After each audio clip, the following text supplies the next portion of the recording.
Ivanchuk has played pawn d4 in his first move. What kind of a plan do you and Magnus have in this game? I think generally my concept is that when I play, the guy I'm coaching plays Ivanchuk, I'm not capable of predicting what Ivanchuk does. I think 1 point with Vasyl in Bilbao in a tournament, I checked that Ivanchuk had played 15 different opening against Anand's e4. So I prepared something for everything, and he played opening number 16 against Vasyl. And after that experience, I just realized I cannot predict Ivanchuk. And yeah, that's life. So are you just going to lean back now, Peter, and enjoy this great game between two legends? I think so. I think this is a game that should be enjoyed for a lot of reasons. So yeah. I will do that. Definitely. Peter, thank you so much for joining us and sharing your thoughts. We really appreciate it. You're welcome. Take good care. Thank you. All right, well, Peter said it. This is a game to look forward to, and it has started. Ivanchuk with the white pieces. Is it something crazy and unexpected? Not necessarily crazy right now, but possibly unexpected. Magnus is the first one to think. He's paused now for almost 1 minute. This knight move, it's known, but maybe not the most popular move in the position. And yeah, I'm pretty sure Magnus wouldn't have looked at this move this morning at least, or not for a long time, and that's why he's just deciding what move to choose now, how to continue. Do either of you two have experience with this one? No, I must be honest, I don't have any experience, but when I'm checking the database, I can see the top rated thing that has played it is Stockfish. Oh. with a Gods rating of 3,617. Yes. Higher than Gods, isn't it? He's better than God. It's better than, well, it's better than God, yeah, it's not really an animate object, is it? So we had this discussion yesterday that Ken said that if God had a ELO rated, it'd be 3,600. Yeah, that's Stockfish, what he calculated. And Stockfish is 3,617. Hang on, I've got Komodo Dragon is 3,609. And yeah. So they're better than God. Not Leela Zero, apparently, Okay. as of well, that was 2020. Something's gone wrong here. They can't be better than God. They just can't. It's not possible. Rise of the machines, they're taking over. Yeah, everything. So. All right, well, these two legends, Magnus Carlsen is the closest human to being God in chess, the highest rated player in the world. With a big smile on his face, he's probably enjoying playing the legend Vasyl Ivanchuk, and they have played each other so many times, these two, and Ivanchuk has beaten Magnus several times. We do have some interesting head-to-head scores in rapid chess. Look at this. 15 wins in the history of rapid chess for Ivanchuk, and 13 wins for Magnus. So Ivanchuk has got the upper hand. Yeah, and that's a lot of decisive games as well. A few draws, but I mean, who beats Magnus once in their lifetime, let alone 15 times? And this is just the rapid as well. So he's got a track record. As Peter Heine mentioned, he's outplayed Magnus even more times than he's beaten him. And yeah, I mean, we're in for a really fascinating battle. I am slightly worried that Ivanchuk, after his start to today, will struggle slightly, but this opening seems to have caught Magnus off guard, and Magnus did spend 3 minutes eventually pushing a pawn, just keeping things solid. I vaguely remember studying this move years and years ago, and I thought it was quite provocative. I thought this would allow White to gain space in the centre at some point, but yeah, maybe at least Magnus wants to get Ivanchuk thinking for himself and get him out of his preparation. OK, early days. Ivanchuk, what will the genius show us now? I can tell you very quick, and this is a very natural move. I mean, just asking the bishops where it's going to go, and Magnus now decides to keep the bishop. And as you say, David, he's moved in the centre, so all pretty normal at the moment, I guess, pretty considering the position. But I can tell you a very quick, really nice Ivanchuk story. I was playing the European Club Cup with my team, which was Dukes of Kent. And I was board one. We're over in Israel, in a place called Eilat on the south of Israel. And my team was mainly players of about 2,200 strength. We were sitting in a bar, surprisingly enough. We're outside a bar, all 8 of us, looking at our games on the board. This little mini chess set. and the team captain, Chris Rice, was showing his game, and everyone was kibitzing, saying, "Chris, why didn't you just play that?" And he was getting so annoyed. He was like, "Oh, just shut up, just shut up. I want to look at the game." And everyone's like, "You could have just played that." And then all of a sudden, someone moved a piece on the board, and he's like, "Oh, just leave it alone, shut up." And he looks around, and it's Ivanchuk. And Chucky had just walked over and just seen a chessboard, seen us looking at chess, and he was just being quietly, like a quiet assassin behind us. And he'd just come in, and he just came in, and he joined us, because he loves chess so much. And Chris was like, oh my words, did I just tell Chucky to shut up? And I was like, oh, sorry, Chucky, you can join us if you want to. And Chucky sat down, and he was analysing for us, and he was just talking chess, with us all. And we weren't the strongest chess players, in general, we're some of the weakest players there, but he just loves chess so much. He just sat there and he just joined in, with us, talking chess for about an hour or so. That's how much he loves it, So, yeah, it was nice, really nice. You could see, just how human he is as well with that. So, yeah. No, for Chucky, chess is like an art, it's something to be enjoyed. And talking about art, Rich De Silvio sends us a tweet where he shows us a painting, well, it's with chess pieces and art. It's very, very nice. I like it. And if you too want to send in your chess pictures, your selfies, your thoughts, your questions, then remember to tweet us using the hashtag #ChessChamps, and we will feature them on the show. Yeah. The artistic Ivanchuk still with more than 15 minutes on the clock. Magnus is down to little less than 11 minutes. So has he been surprised in the opening here by Ivanchuk? He's been surprised, but normally, even when Magnus is surprised, he'll kind of recompose himself after 30 seconds, 1 minute, and he'll move. But I think this is just the respect he has for Ivanchuk, really slowing Magnus down. And there are a few moves he can play. The black king can castle to safety, very natural move. The black light squared bishop can come out. Black can trade a set of pawns in the centre. There's a bunch of options. Maybe that's why Magnus is just taking time to pick between, just to see kind of what his instincts tell him. But, OK, he does castle, the safest move in the end. And that clock advantage, that 5-minute advantage that Ivanchuk has now, he needs to maintain it. He needs to keep it. We did see that several times now in this tournament when he drops lower on the clock, the blunders have slipped into his game. But, yeah, right now, I love the opening choice, just keeping pieces on the board. It's not going to be kind of a slow kind of grind. It's not going to be a boring endgame. I just want to see these two really go at each other. And Ivanchuk, White's priority now is to try and get the king to safety. White's king is still stuck in the middle, a couple of moves away from castling. Mm. Yeah, interestingly enough, I'm just taking out the database and I can see the top player who's played this is actually Alexei Sarana, and he played against Arjun Erigaisi. And unfortunately, Sarana lost. So with White? With White. This was played quite recently, a few months ago in May. And there, White tried to do what you suggested, tried to kind of unravel the king by developing the knight. But here, well, Ivanchuk goes for a much more creative approach. Instead, he's threatening to push the b-pawn forward and trap the bishop. But Magnus, he quickly spots that and develops the knight, covering the b4 square. And I like this move by Ivanchuk. It's unorthodox, it's unusual. And he's kind of maybe making a square for his king to run to. But maybe, well, I think the much more important idea is perhaps to step the e-pawn 1 square forward. Yeah, I mean, it looks like he's really neglecting his piece development, though, Ivanchuk. Simon, what do you think about this move? Yeah, I was going to say the same. I mean, I'm not sure I like it that much because there is a real problem, as you just summed up there, David. I mean, like, look at White's king, look at White's pieces. I mean, look at Black's king already castled. Black's opening up the position somewhat. And this, to me, seems very dangerous for White. It might be OK, but the king's going to take 3 moves to castle. You have to move the knight, the bishop, the king. So 3 moves to get your king safe. And that's a lot of moves. So Black has basically 3 moves to gain an initiative, and he's done that.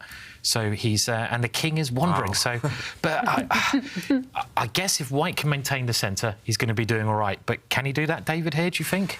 I mean, with that move, wow. I mean, if it pays off, if he gets time, as you mentioned, Simon, to start pushing pawns forward in the centre, maybe moving his knight on the next turn, then we'll start praising Ivanchuk. But if it goes wrong, then we will start blaming this setup with the king kind of out in the open now. Definitely don't try this at home, kids. Don't move your king out before the rest of your army, but maybe it just needed to be done. And Magnus's idea with this last move, I guess, was to push forward, but this is just going to be an exchange of pawns. Black can choose 3 different captures here, but I mean, the question is where to put this knight. Maybe you have to park it on the edge of the board somewhere. And already it just looks like it's really opening up. The reason I suggest this square for the white knight is because otherwise the black bishop might come and start harassing this white king. At least now if the bishop enters this square, it can be chopped off by the white knight. But yeah, I mean, it's really playing with fire. And the position, whether it becomes open on the next move or not, maybe black can just wait, for example, with a rook. Yeah, white's king is going to be in eternal danger. Another idea, quite typical for these types of openings, is for the black knight to move out the way at some point, the black queen to jump out with some checks, or maybe at least to start pushing this pawn forward. I don't think this is going to happen yet, but this happens in the Nimzo-Indian and the opening we're looking at right now quite frequently. And, OK, Magnus does just keep the tension. He moves his rook across, and, OK, Ivanchuk has to play with haste. Get this knight out the way, get this bishop out the way, at least pretend that you've got active pieces. That's not such an easy thing to do when you've developed your pieces in such a weird way. I mean, like, how are you going to get that light squared bishop out? Where is that knight going to go? I mean, questions, because it's never been seen before. It's like, are you going to... I guess one of these 2 squares. This looks like a different variation, a different branch of the Nimzo-Indian, where white's knight usually uses this square. I guess sometimes it can jump forward into the dream f5 post. At least it opens up this bishop, potential attack against this pawn. Meanwhile, Magnus, his last move has hinted that he wants to kind of maintain this pawn where it is, and he'll push forward with this one, creating a square for the black knight. But what is Ivanchuk doing? He's breaking the rules, David. I'm not surprised. Wow. I mean, look at this diagonal now. OK, Magnus just pushes a pawn, but this diagonal, if a black piece ever lands here, this king is going to be in so much trouble. Oof. I've got to say, I would never, ever play like this with white, but if he gets away with it... So can Magnus just move his queen, for example, in the next move? Exactly. Yeah, you might be right, Kaya. Either, I'm not sure which one's best, the bishop to this square or the queen to this square. And then, for example, if, let's say, white makes a silly move, then if this pawn pushes forward, this bishop is going to give a check, or the queen is going to use that square, like you mentioned, and deadly, deadly times. It's going to be hard for white to survive. So big moment for Ivanchuk. He needs something quick. OK, he puts his bishop on this diagonal, at least blocking any potential checks. But Magnus, he's going to possibly push one of these 2 pawns, or maybe move this knight out the way. Just start opening things up towards the white king.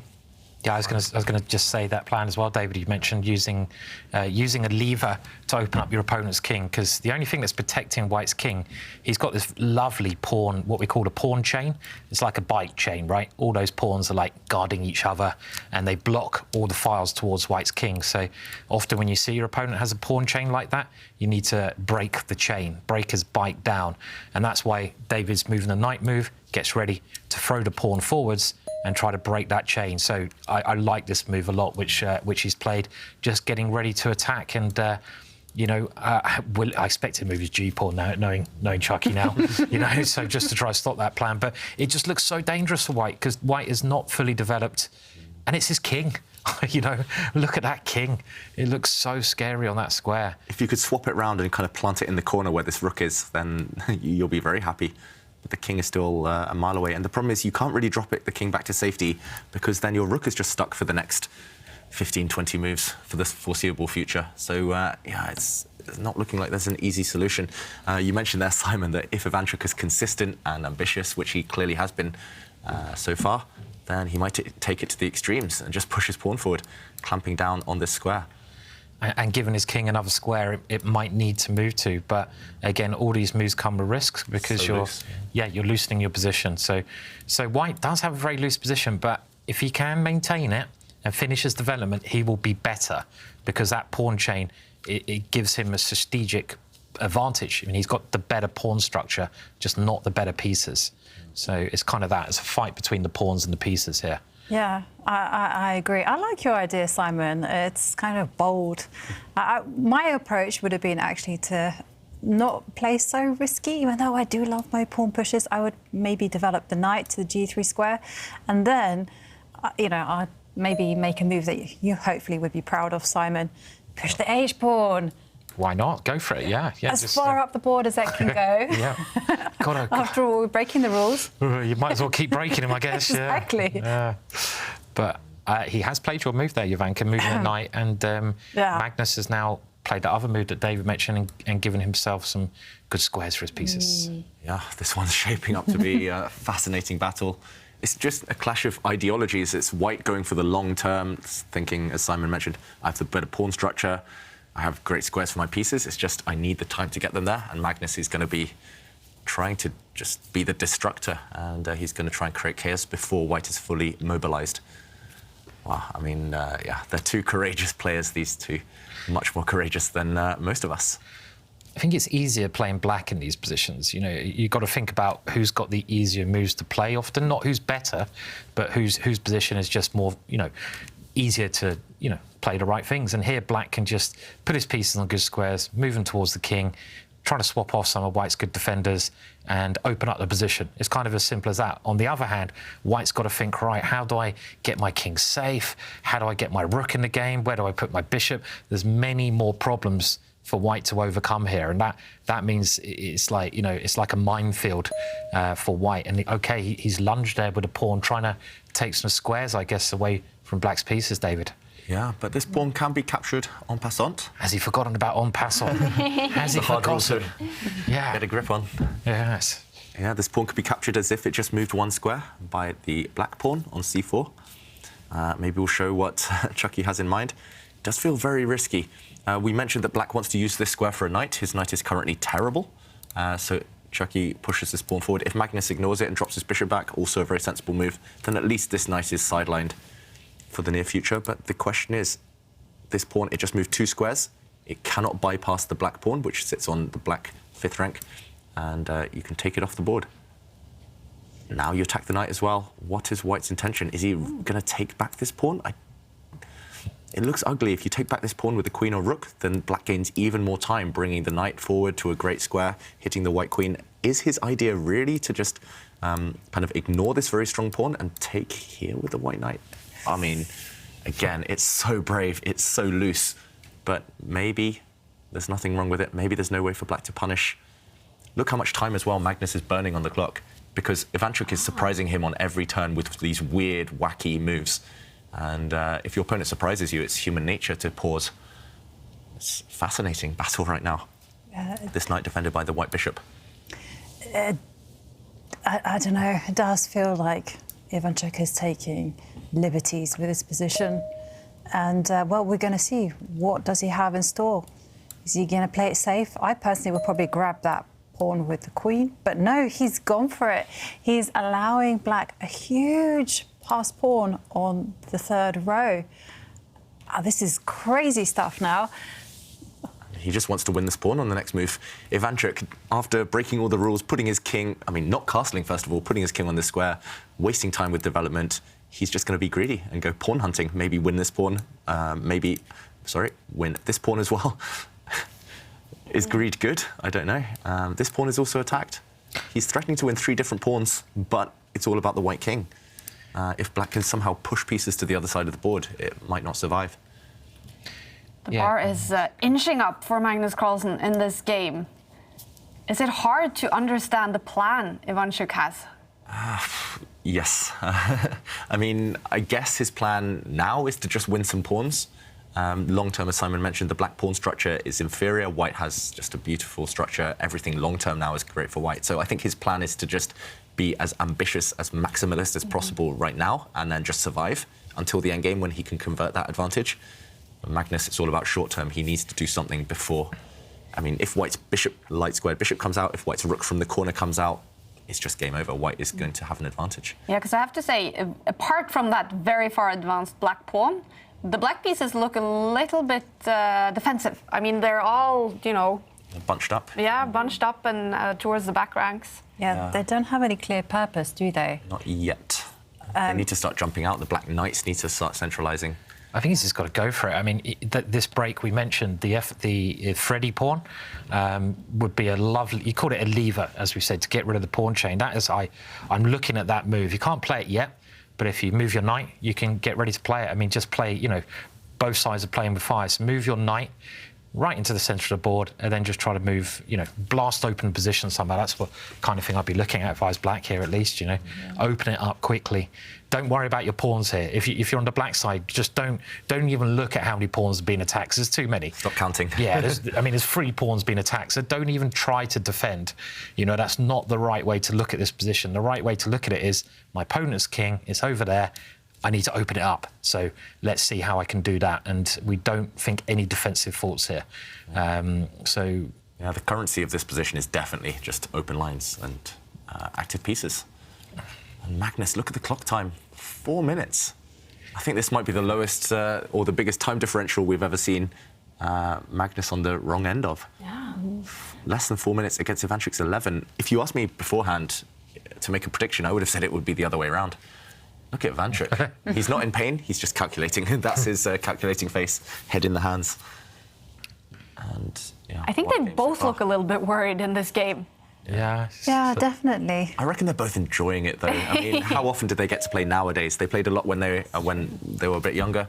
But, OK, the queen coming out. We didn't predict this. Very mysterious move, that one. I mean, that gets in the way of the lever that we mentioned. That pawn that's behind the queen now, I thought was a key element for black. I thought black needed to use that pawn to open up the king. Can you really attack the white king enough just with your pieces? Or are you going to try to change to the queen side now and try to use your B pawn? So that is a mysterious move. And actually, the valuation bar now, I mean, I think in this game, don't look at the evaluation bar, right? Because it's like, it's not helping looking at it. It's not saying it's winning for either side. It's just saying, OK, maybe it wasn't the best decision. Yeah. But, yeah, maybe you're right, Simon. This pawn is going to be pushed at some point. The queen does protect on this diagonal, so trying to keep this pawn alive, maybe. But lots of people will be asking, including myself, why does that pawn have to stay alive? Yeah, that's a good question. For example, you can take it with a rook. I guess Magnus will just use this opportunity to gain time now that a piece has landed on the square. He can gain time with his knight. But, yeah, I mean, I don't see anything wrong right now with just retreating. Just like a smash and grab. You take the pawn, you run away. Game goes on. Exactly. I mean, Magnus, it looks like there's a pin on this line, but you can't profit from it. For example, this pawn, the white pawn can't capture because it's pinned, but the white knight is safely protecting. I mean, what could Magnus's idea be? It's so mysterious. I'm struggling to understand. If someone played this move against me, I would be just in complete shock for a minute or two. It looks bizarre, and the idea of getting rid of that pawn is, you know, Ivanka, you mentioned it, I think it's just so natural, because that is a scary pawn. You know, that's one pawn in your side of the position. Just get rid of it. You know, even, you know, let's see what our opponent's plan is here. But I expect now Chucky won't play that, right? Because Magnus guessing. it's so obvious. He'll do something which is not so obvious. And wow, there in front of us we see the best or the top computer suggestions, and actually taking this pawn isn't one of them. Wow. The computer suggests, I mean, an even more inhuman move. Taking this pawn. I mean, what is this pawn doing? I guess the idea is to actually reroute the knight to a better square, to an outpost on c6. This is a nice post for the white knight, but I mean, it just feels like a step too far for humans. If we explain the second top computer move, that makes some sense. Jumping in with the white knight, ganging up on this pawn with both knights now. But again, it feels provocative. It feels like you've moved this knight twice already. Do you really want to move it a third time while you're lagging behind in development? I think the top two computer moves are hard to see. Knight takes pawn and knight to this square. Or they're not hard to see, but they're very hard to kind of believe in. I wonder what's wrong with this rook takes pawn. Now I'm like, there must be something wrong with that move, or is there? I mean, like, I can't see it. The third move. The third move is like, what on earth? Oh God! The third move, slide to the right, slide back to the king. That's a joker's move, that is. I mean, you know, stock. There's something wrong with this stockfish. And stockfish is apparently stronger than God. I'm sorry, I don't believe it. Not with moves like that. So, we'll never see this third move. I think this king retreat. That's not Chucky's style to play. Kind of this safe, kind of cowardly approach. No, it's the type of thing I might do, but not for Chucky. Will he play the computer's top choice? What do we reckon? Yes or no? I mean, I think he'll take one of these pawns, maybe this one, but also possibly this one. The more I look at it, the more I think, actually, yeah, this one makes some sense. It's a beautiful square for the white knight after it's not winning the pawn, it's where it's going to go next. And that square protected by your pawn is just a beautiful square. You know, your knight is totally safe there, controlling many good outposts. Yeah. So I think it does make a lot of sense, actually. Yeah. The only downside is you leave this pawn alive, and you might even leave it on the second rank where it ties down your pieces. But he took it the wrong piece. Wow, he took it with the wrong piece. We said it was not about winning the pawn, it was more about planting your knight in this square. He's taken it with the bishop. Wow. We see the evaluation bar react. It does. And wow, look at what Stockfish says. This wasn't the top computer recommendation, but Magnus, he's happy to give up his rook. Wow, he's trying to just get rid of this white bishop. I guess he's happy to take back, and he'll use his dark square bishop to dominate on those dark squares to try and go for the white king. What a decision, played instantly by Magnus. He finally predicted one of Ivanchuk's moves. And in the current position, if white doesn't get greedy and take this rook, I guess his bishop is in risk of getting trapped anyway. Heating up even more at the moment this game. They're both playing so creatively. Yeah. Every move. I'm really impressed by Magnus's last move, though. That shows such class, just to voluntarily just give away the rook and take in turn the dark squares. Yeah. I love it. And I just think White's position now is very, very dangerous. I don't see Ivanchuk surviving. Yeah, in practical terms, if Black can take over the dark squares, it's going to be really dangerous for the White King, so he tries to offer a queen trade. I like this move because, you know, no matter what the evaluation bar says, where, you know, maybe Black shouldn't exchange queens. I certainly would not want to exchange queens if I could. But when you're in danger, get the queens off. It's like when your king's in danger, doubly get the queens off because it's the most dangerous attacking piece. So I do approve, I think, of this idea at least. Agreed. But I wouldn't want to exchange queens here. I mean, can I give a whole rook up? This would be my first thought. It might be absolute rubbish. Oh, he's exchanged queens. Yeah, well, I was thinking it was quite good because suddenly, look at that pawn on b3. That is going to become a monster. And as long as it stays on the board and stays alive, then Black will be better. Then again, White is one pawn up temporarily. If White can, as you mentioned, Ivanchuk, get rid of that Black b3 pawn, at least he's surviving. At least he has long-term chances. I'm worried about that White bishop still. That White bishop is surely going to get hit. I mean, it's so hard to call. Maybe there was just no safe square for the Black queen, as you mentioned, Simon. But keeping the queens on the board would have been kind of the most consistent approach. Swapping queens, surely Ivanchuk's going to survive. And, OK, the Black rook moves.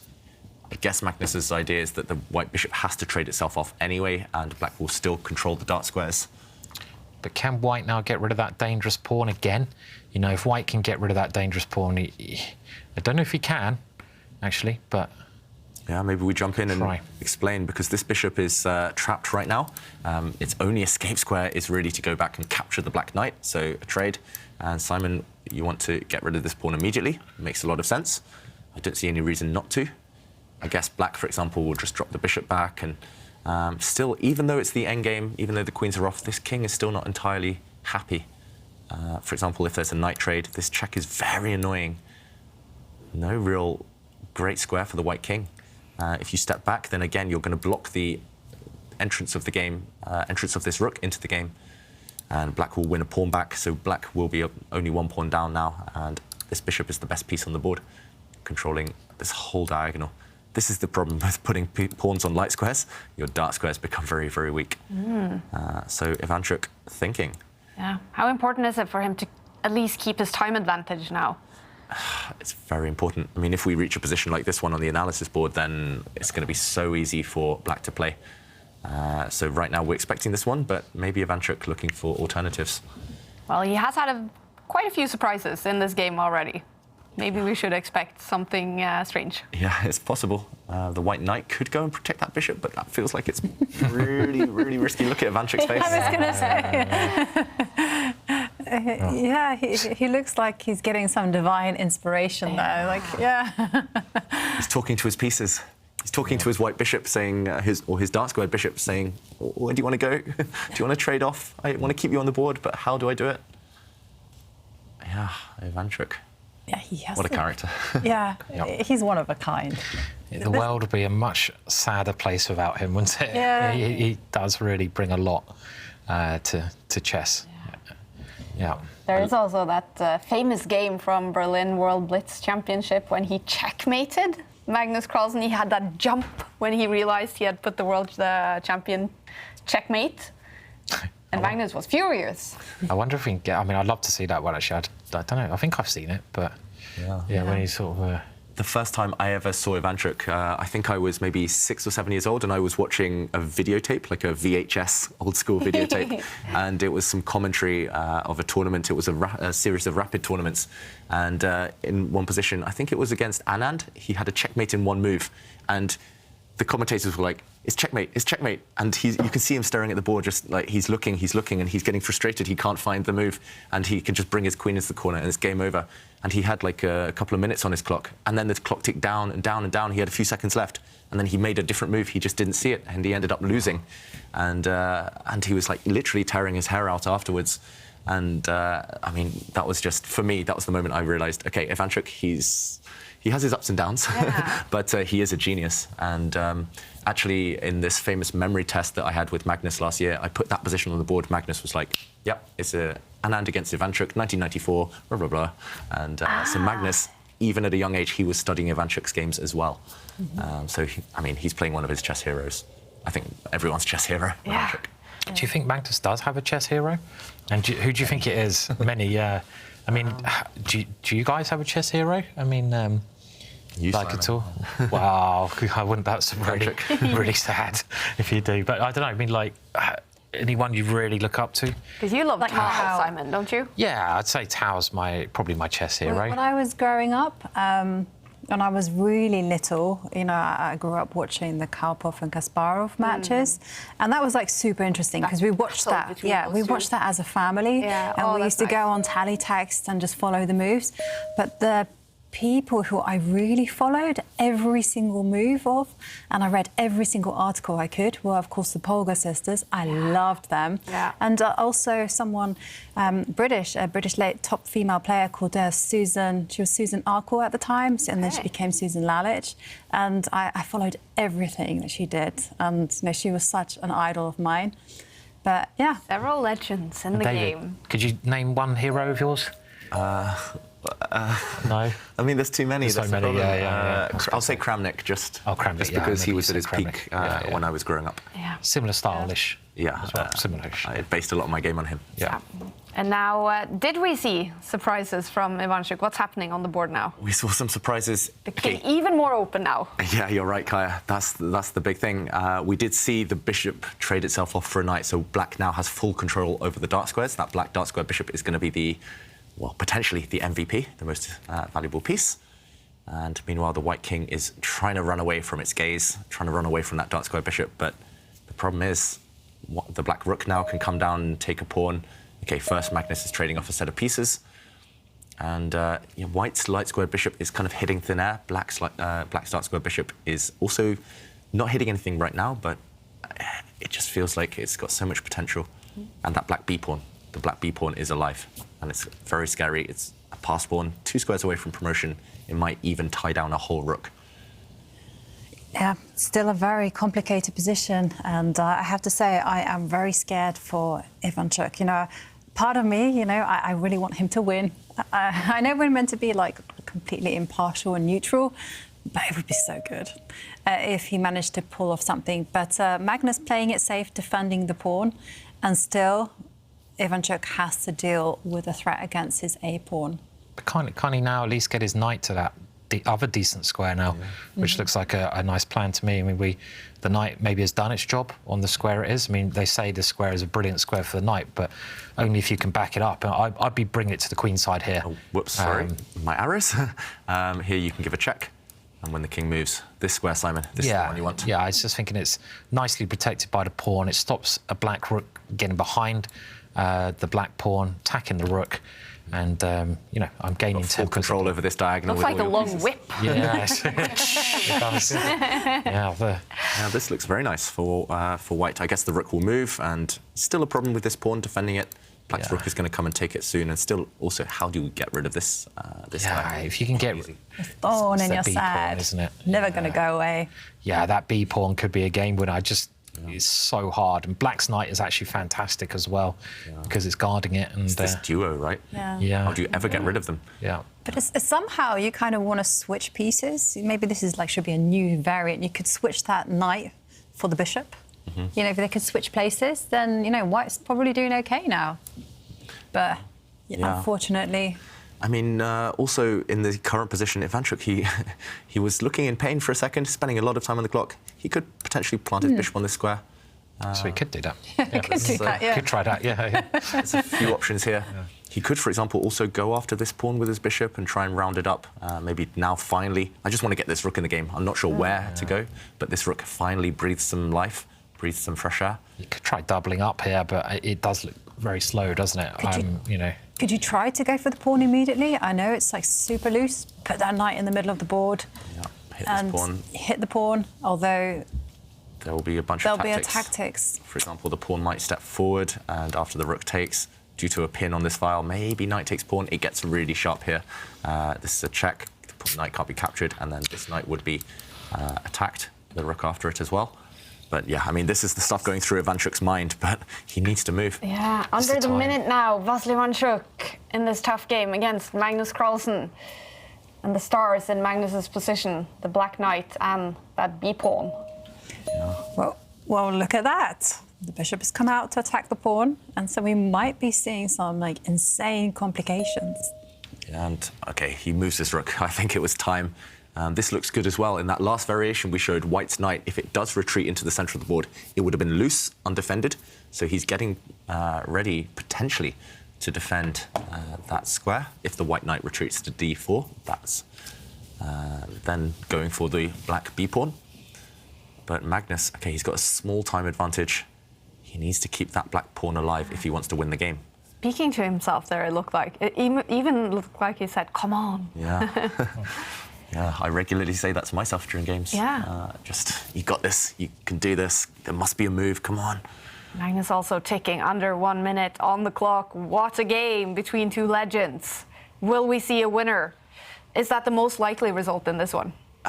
If there's a winner, it's most likely to be black right now. It's level pawns again. After all that chaos, all those sacrifices, it's back to normality, back to equality. But, I mean, if that black b-pawn disappears, White has chances to win. The way it might become a draw eventually is if you imagine the knight's disappearing from the board, the rook's disappearing, and then it's opposite colour bishops. White has a light squared bishop, black has a dark squared bishop. They could just kind of neutralise each other, just pass by. So that's the way this game might fizzle out. Meanwhile, Magnus kicks the White knight. So it's encouraging the knight to come to a square. I suppose the thing is, if it comes into the middle, White has to worry about the rook lining up against those. There's a lot of moves that White has, so where's that knight going to go? I mean, bringing it to the centre does seem the move that White wants to play now, attacking Black's pawn. And he's got 30 seconds left on the clock to take his decision. I don't know about you guys, but I tend to get very stressed when my clock is running less than 20 seconds. I'm like you, Ivanka. I mean, if I get under a minute, then I just fall apart. I like, come a shaking mess. I watched David, and he he has a couple of seconds left, and he's as cool as anything, you know. That way. He gave a check. That's fine. Okay. He's got to retreat it next move, though. It's that square that Simon mentioned, the c6 square for White. White's knight is going to go back slightly, and at least it's on a nice outpost. Maybe he's going to sack a pawn in the middle and try to get his own pass pawn at some point as well. You know, that'd be a, typical Chucky thing to do. So the White rook is behind White's most far advanced pawn. Magnus under 10 seconds. I've never seen him this kind of, well, very rarely at least seen him this panicked. Yeah. When he has a very healthy position. Yeah. The only time you ever see Magnus like this is when he's struggling or losing. And do you see Magnus? He's blinking furiously. I mean, I don't know whether that's a tell, but it just seems like he's super concentrated. He's ready to pounce. Rook has to move. 5 seconds. 5 seconds. Make a move, Magnus. Rasmus. I don't know. Rasmus. And, OK, the black rook does move, keeping an eye on that white knight. The white knight's protected. Everything's protected. The white king still feels a bit poorly placed, though. And wow, what's this? Oh, a tactic by Ivanchuk, taking a pawn. Temporary piece sacrifice. Magnus missed this for sure. Wow. He has to react. Do you take this piece back? He doesn't even take the piece back. Oh, look at this. They are both reacting. Both reacting massively. White's now just a pawn up. Yeah. What are we missing? It's a pawn. I mean, Black's got very good control here, so it's not a simple pawn. Black's knight's great, everything, but he's lost. Magnus has lost his biggest trump, and his biggest trump was that passed pawn. So if anyone can win now, well, it looks like Chucky has chances, but Black very active, very active. And look what Ivanchuk's doing, you know, he's just overprotecting his pieces. The rook moves and proves itself. This is very good play from Magnus. Yeah, the hustle is on though. Magnus is up the pace of the game. Yeah. He's started playing every move instantly after making a small mistake there, losing his pawn. And he's really trying to break through to this white king. OK, look at White's pieces. It's like checkers, but which we know Ivanchuk is great at. All of his pieces pretty much on light squares. All his pawns, apart from one, all on light squares. You know, I think I haven't been that impressed by Ivanchuk's last moves, and I think Magnus now has the advantage. I mean, he has control of the dark squares. His pieces are great. They're very impressed by Ivanchuk's last moves, I've got to say. Oh. I thought he was potentially in big trouble, but he's neutralised everything. I mean, now, you know, the knights are coming off as well. I mean, I still think Magnus can win this one because there's a lot of, like, dark squares going on late in that position, even though he's a pawn down. But what is it about for Magnus now? The B pawn is off. What is the winning card for him? Active pieces. Okay. He has to put his rook on the second row. His bishop has to get maximised on the best squares. And, well, Ivanchuk taking a step back with the bishop. Yeah. Again, trying to reroute that piece to a better square, which makes a lot of sense. Yeah. Don't know. It's still anyone's game. Tough game. Ivanchuk has so many pawns lined up. I mean, could those be a winning card for him? Yeah, the problem for Ivanchuk is it's quite likely the knights will disappear, and then Black can blockade the pawns on dark squares, so they'll all be stuck on light squares eternally. And even if you're one pawn up here, like Ivanchuk is, if they're blockaded on a certain colour complex, if they can't step forward, that's why opposite colour bishops tend to lead to a draw if every other piece is off. And this bishop move, this bishop manoeuvre, really instructive, just blocking out Black's rook on the second rank. OK, Magnus, if he wanted to win, had to keep the knights on, which he does. This is so tense. I mean, all three results possible, I reckon.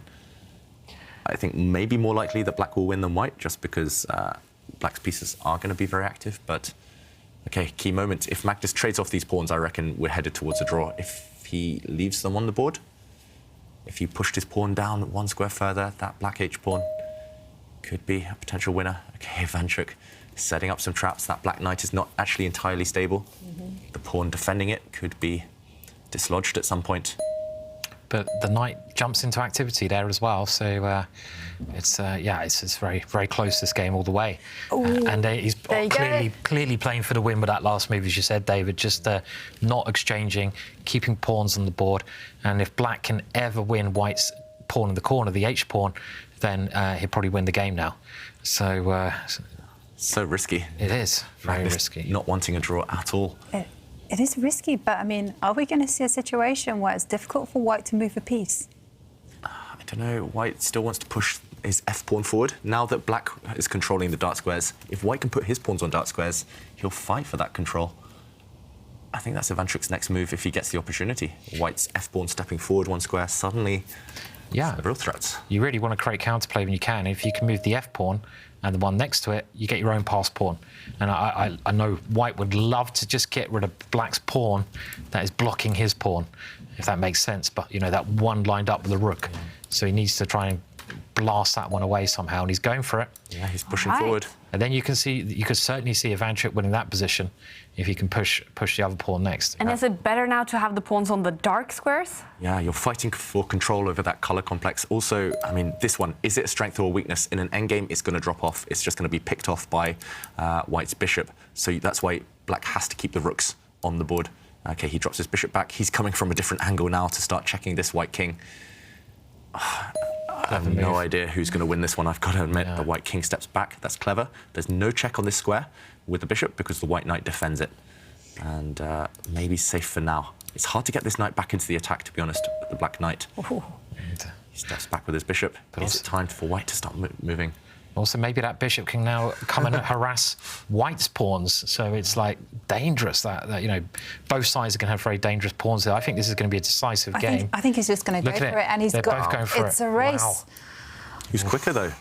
For example, if white takes a pawn, black will take a pawn. Yeah. White steps forward, black takes a pawn with check. White is about to make a new queen, but black's also making a new queen. Ooh. It's just a race, and we're going to see this type of thing happen. Yeah. It's chaos on the board. Incredible. And goodness me. Who's winning here? It's anyone's guess. OK, Magnus actually doesn't want to enter into that race. He just drops his knight back in the current position, and he stops this white pawn advancing. This white pawn is covered for now. And they have to calculate this race with less than 30 seconds on the clock. Ivanchuk, what is his next move? Well, he has to deal with the threat of bishop takes pawn, because that is coming, and this is an excellent move by Magnus, because that knight, as well as eyeing up the white passed pawn, is also got an eye towards the white king. And wow, rook attacks the knight. I think it's like whoever's pawn is going to be more dangerous here, and it does look like somehow it should be Magnus's, I feel, in the corner. But Chucky's got his pawn 2 squares from queening as well, right? They're both very short time. He's grabbed the pawn. His knight. He's giving up his knight. He's banking everything on that black H pawn. He's about to promote to a new queen, but it can be stopped by white's bishop. Only way to stop it, and now he's just got to get rid of that bishop, and I don't think that bishop's going to survive, is it? It can step forward 1 square. But then we take the pawn with our rook, and I don't know where that bishop's going to hide. I can't see the bishop hiding. The problem as well is that you have to do something before that black pawn promotes. It promotes with check. But there's a brilliant move. You can play rook. You can put the rook onto c2. Wow, let's get the Stockfish evaluation. Maybe not. Stockfish moves up because I think Jovanka might be right. There might be only one move to survive. Everything else loses. White has to retreat his rook to the 2nd rank.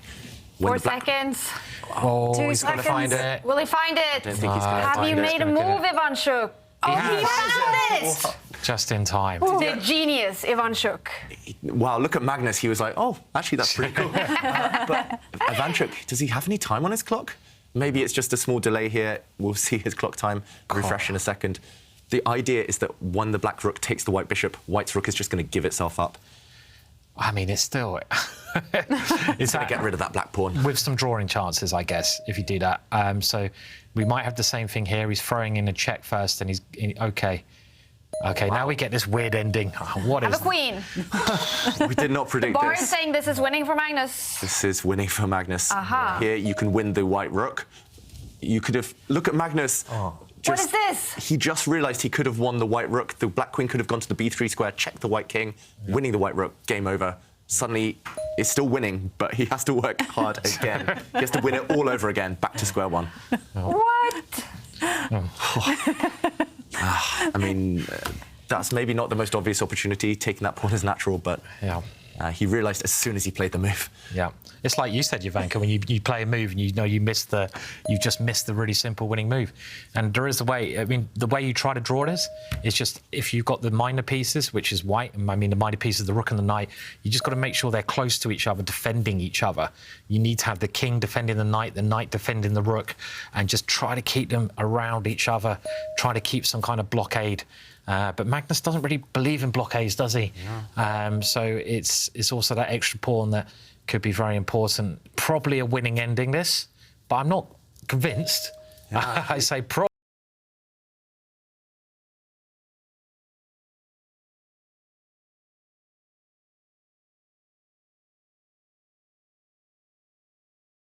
I mean, presumably the black king can kind of come round the edge of the board.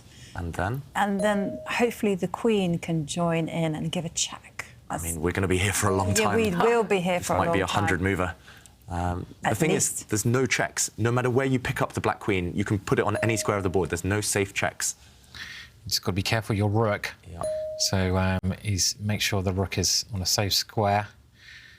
Yeah, I don't know how you break it down. I mean, you've got to try to move the black king forwards at a safe moment, but even moving the black king forwards is not going to be easy. Yeah, it's cut off. Yeah. And just while the players manoeuvre, Magnus trying to make progress, white trying to keep a fortress, maybe we just show that last bit again because it happens so quickly. It was this moment we mentioned that black made a new queen. He took off the white bishop. Actually, here, white could have just retreated his rook, stopped the pawn from promoting, and Ivanchuk would have probably been doing pretty well. He took this rook off the board, black made a new queen, we saw a capture, and this is the moment Magnus nearly threw that tantrum and kind of got really angry with himself, because here, instead of taking this pawn, he could have won instantly by giving a check, and you win the rook next move. And now he's having to work super hard again, all back to square one, and instead he took this pawn. And if we catch up with current position, what do you guys think? Still winning or not? I don't know if it was ever winning, to be sure. I don't know if it is winning, but the black king has moved a little bit forwards, but now there's a problem with that pawn. How does he defend that pawn? There's some tricks involved. You can't lose a pawn, I would have thought, if you're going to win this one. Maybe you can. I mean, you could... Maybe, yeah, maybe you can try this move and then... Attacking this knight, but the problem is you get checked back, get forced to retreat. But he's got his king to the square now, and that king in front of the pawn in front of the black king, should I say, I feel is the target Magnus needs to go for. But how is a queen and 2 pawns not winning against a knight and 1 pawn? It's a good question. It should be. Yeah, I think. White has a rook as well, so... And a rook, of course. If we do a count, so a rook and knight worth 8, and they're facing basically a queen and pawn. The other 2 pawns cancel each other out, so that's worth 10, a queen and pawn. So it's 10 versus 8. Should be winning, we think. But the problem is, how do you get through to this white king? There's no checks because knights are a king's best friend. The knight keeps the king super safe. The only way is to, at some point, push a pawn. I mean, either you win white's pawn for free with the black queen, not easy to do, or you push a pawn. And the problem is, in a situation like this pawn might get blockaded at some point. It's not easy to achieve right now, but I guess there might be a rook check. And white would go and win this pawn. I mean, it's just hard to make progress. Black in the end, moving the queen across. You're right, Kaya. This position, in a logical world, this would be completely winning for black. But chess is not always logical, unfortunately. There are exceptions to every rule. Do you think Magnus, sitting there, feels he should win this game? Yes, he's determined. He knows he missed that opportunity to win white's rook. Now, for example, he's hoping to create a passed pawn, and he's hoping that this pawn will win the game for black. That was a very clever move, that check that Magnus has just played, and he's forced the white king now to pass the square. And if the white's knight is really the key defensive piece, and I think Magnus is going to use his pawn to divert that knight away. And when he does that, it does seem like it should be winning. OK, so after the trade of pawns, suddenly the table base, this endgame database where everything has been worked out, came into force. And, well, his last move was a mistake, his rook move. And now, upon this position, black can actually win for reasons I don't know, but he could actually put the queen to d5, and that would have been a win. After this move, it's a draw. Oh. But still not an easy draw. No. I mean, this is the kind of move, I think you mentioned, David, one of Magnus's favourite moves. You allow a discovered check. So wherever the knight moves, the black king is in check. But he's not worried about it because the white knight doesn't have anywhere fantastic. But you can't go to any old square. You can only draw by moving the knight to the d2 square or the d4 square. That's it. Anything else, you're going to lose. Yeah. So anywhere in front of the queen is the drawing idea. Yeah. But even that, to draw that, I mean, I would assume this position is completely winning. If I looked at this, I'd be like, the losing move. That's a losing one. Oh, no. Yeah, knight's on the edge of the board. I mean, this one also looks odd. Yeah. I mean, the knight is almost trapping itself. I guess it's going to go to this f5 square, which we normally love, but loose. This is like the beauty of chess and like the wonder of it all. Magnus's natural king move, that was also a mistake. And now the position is suddenly drawn. Chess is evil. Yeah, I mean, table-based computers. We should explain to some of the viewers who may be new to chess what table base is. It's when I think there's 7 pieces or fewer, and that has been worked out just mathematically by computers.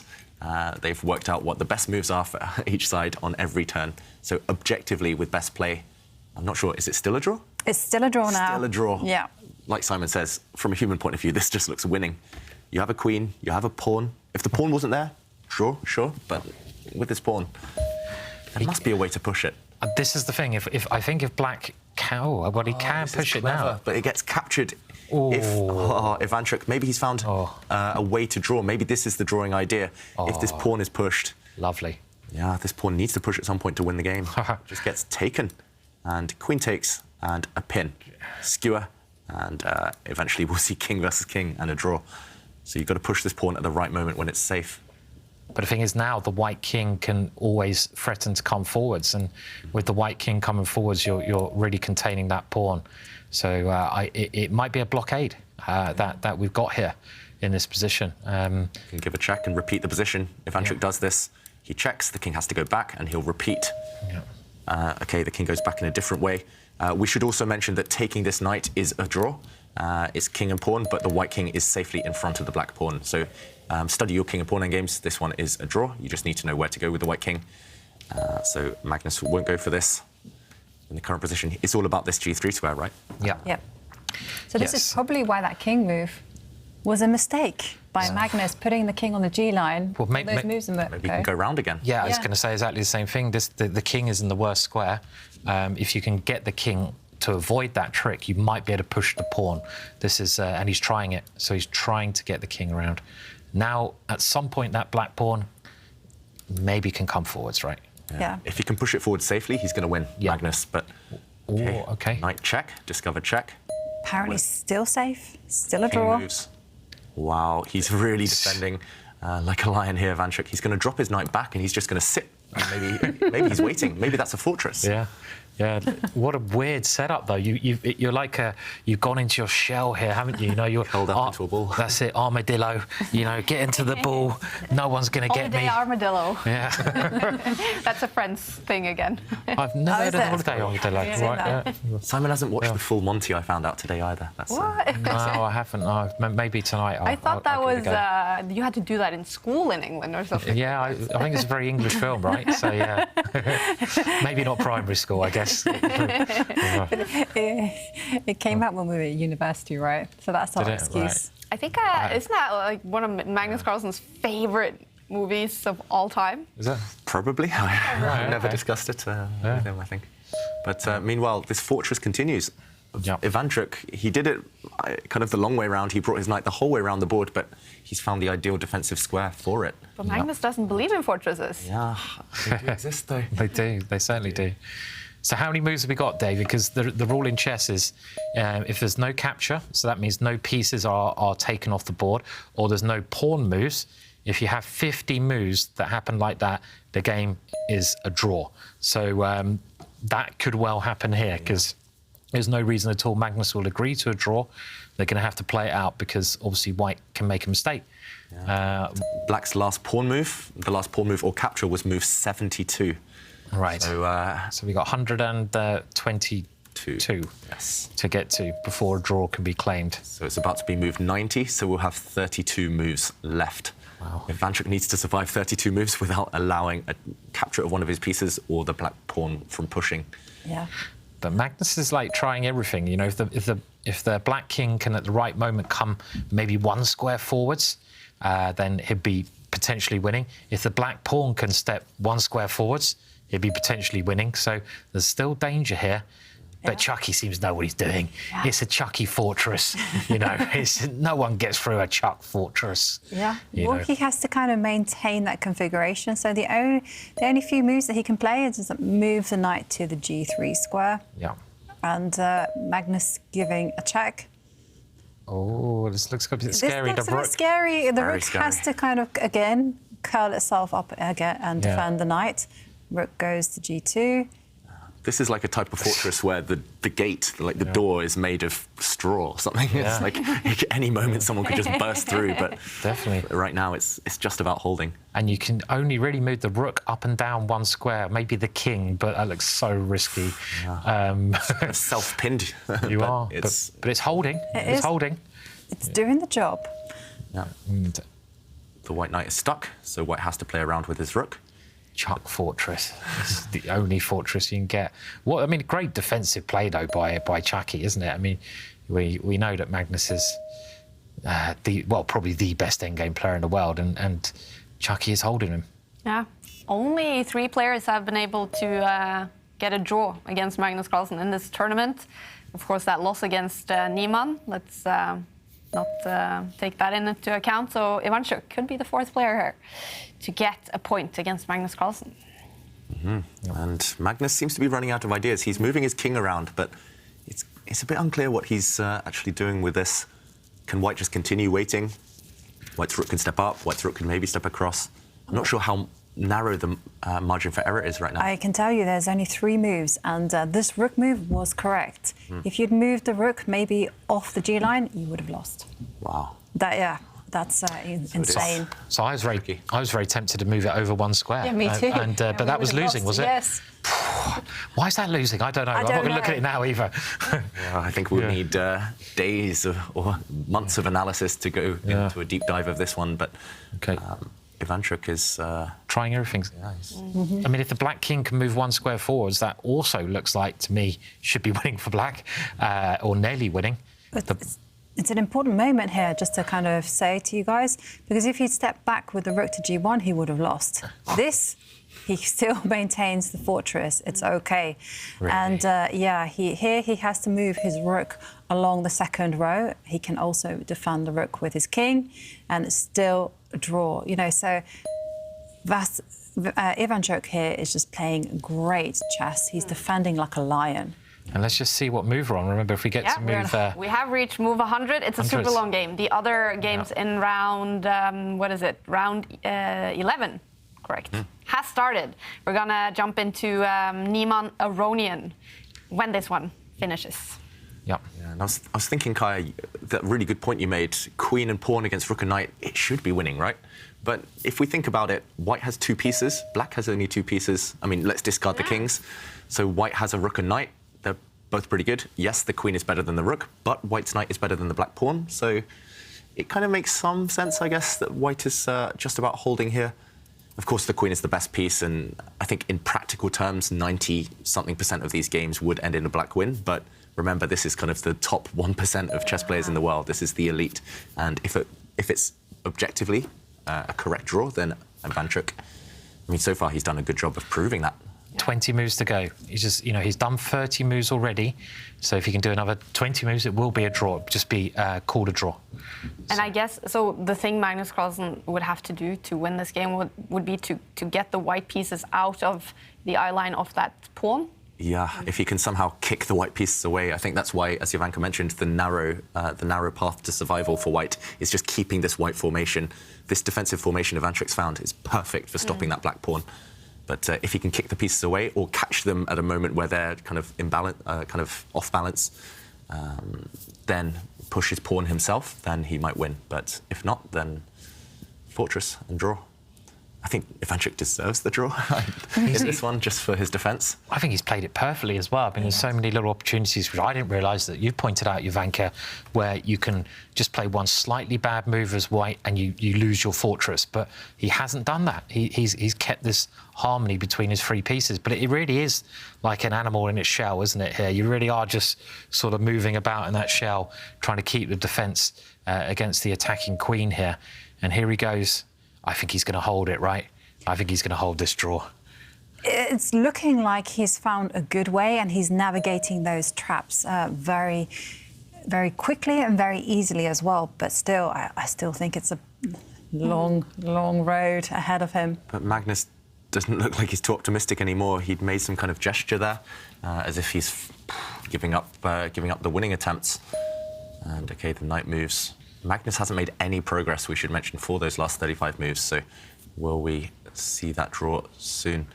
And this game, it's had like 5 or 6 different phases. It's like the opening phase, the middle game battle, the queens came off, it was still kind of half middle game, half end game, but just the way the players kind of transition and still so accurate, it's impressive. And Ivanchuk's built up 2.5 minutes on the clock as well, we should mention. He was down at a couple of seconds not that long ago. So he's very confident right now. I'm not sure what else Black can try as well. I mean, Magnus has tried everything. He's put his king on the other side of the pawn, on this side of the pawn. He's trying to force his way through, but Chucky has stopped him at every hurdle. So just don't blunder now, Chucky, and you got this. You got this. And I think it was quite instructive on his last move. White just pushed his king to the side. He didn't go after the black pawn. The white rook could have actually stepped up, check a couple of moves ago, and taken that black pawn.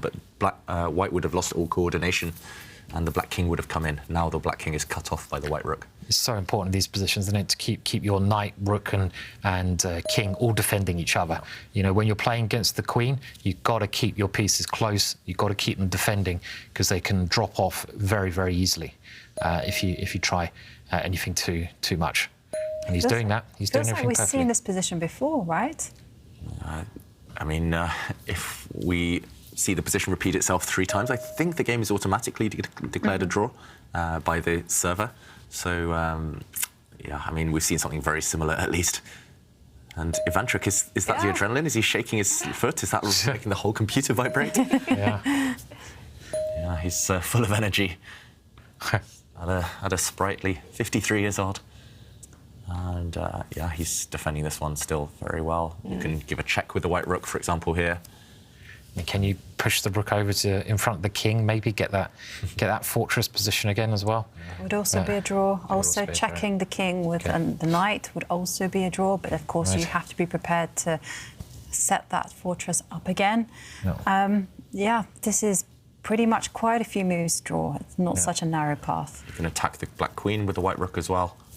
Ivanchuk, do you reckon he's just counting in his mind how many moves it's been? His memory's very good. Yeah, he could be working it out. Yeah. Often the top players, they can scroll on the computer screen and they can check when the last pawn move was made.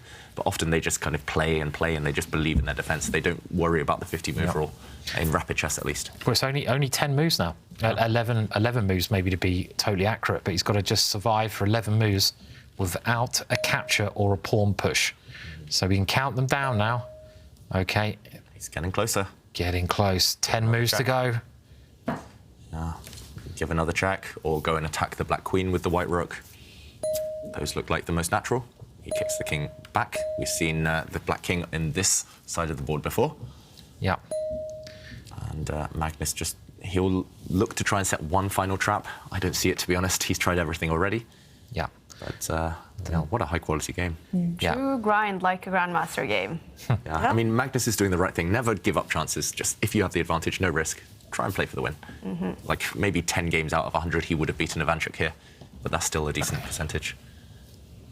Yeah, this one is headed towards a draw, though. So Ivanchuk will still be in the lead in their head-to-head score in rapid chess. 15 wins before this game and 13 for Magnus. This will probably put another draw on that list. Yeah. Yes. And 7 more moves. 7 more moves. Yep. After black's 122nd move, the game will be automatically a draw, unless there is a pawn push. And OK, the knight moving. Slightly surprised by that one, but it looks like the fortress is still intact. Still holding it. I think the knight can always come back, I guess, as well. And there's not long to go now. And I think Magnus must realise that it's move 122, so good thing that's a check, otherwise you would lose because there's a nasty knight fork there. But you are checking the king there, so it's just The white king. good. Yeah. I mean, how narrow is the path now? Not narrow at all. Any king move, any rook block is going to be a draw, and he chooses to make the rook move. And king comes forward. Let's see how this one works out. I think we've seen something similar, at least before. Yeah. The white king is doing a great job of protecting both of its pieces at the same time. 5 moves. We can count them down. Get 5. to see some reaction from these two when the game finishes. Yeah. It's lasted now for 70 minutes almost. It's 120 move coming up, or is that 120? Yeah. So maybe it's only 3 moves now, or 2 moves. I can't count anymore. After black so makes 3 moves, it will be a draw. a draw. Yeah. At this point, you can almost nearly blunder a piece as long as black doesn't have time to take it before the 102nd. God, that'd be risky. Blunder a piece and try to press the draw button really quickly. It's happened to me. I had a rook and bishop versus rook endgame. My opponent made 49 moves and then blundered his rook on move 50. But before I had time to take it, I had to make my 50th move and take it on the 51st. And he claimed the draw. Claimed the draw. Oh. And he pretended he did it by accident. Move 122. OK, the game, unless I'm counting it? wrong, it should be a draw after this move. Black's move now. Maybe Chucky wants to play it on a little bit. No, Chucky. We're going to see. There It is a takes draw. It is a draw. It is a draw after 123 moves in 17 minutes. Two legends in chess, the great Vasyl Ivanchuk, with a sigh of relief. He gets a draw against world number 1 Magnus Carlsen. A great game. How will you describe this game, David? A roller coaster of emotion and just high quality. There was one opportunity for Magnus to win on the spot. We should mention Magnus saw that as soon as he missed it, but yeah,